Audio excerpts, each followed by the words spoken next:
AS level maths, we have two topics and one question essentially. So let's just get to it.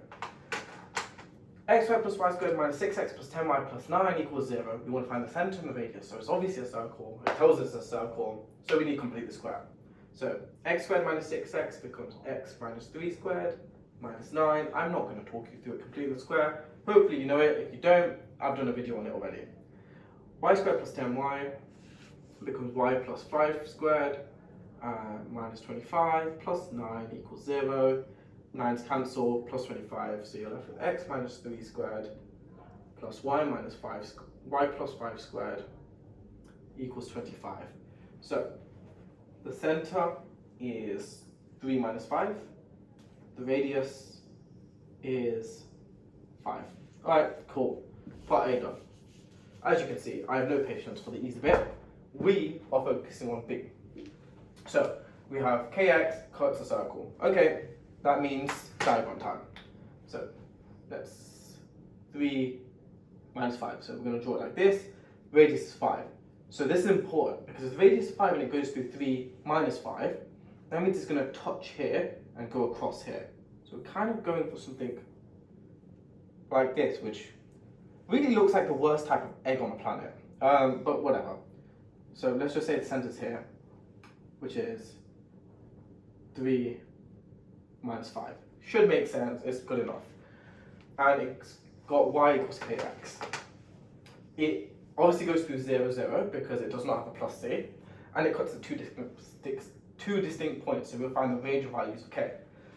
Now, that means, it's a bit hard to do this, but it can basically go infinite amount of times. But we want to find where it stops and starts. So the first one is just here. Right? That's a tangent. That's important because if it's a tangent here, anywhere further down, so any gradient that's slightly negative, perfect. That means it will cut through it twice, up until it's a tangent again. Because if it goes any further this way, question's over. It won't cut it at all. So we want to find when does this graph cut these two tangents. So we make them equal. I really should have kept the last part of the question, but it's fine, so I'll just rewrite it. So it's x minus 3 squared plus y plus 5 squared equals 25. And y is equal to kx. Actually, it would have been easier just to sub it straight in, so let's do that. But look, we're thinking, we're doing different things. That's kind of what maths is about. It's about seeing what way works best for you. So we have plus k squared x squared minus 6x plus, so just a reminder, we're subbing that into the y's, 10kx plus 9 equals 0. Collect like terms, it's already collected, so we're left with 1 plus k squared. So we're just going to factorize where we can for x and x squared. Plus 10k minus 6x plus 9 equals 0. So it's a quadratic, okay? And obviously if we find these 2 points here, then we can kind of get to work with our question.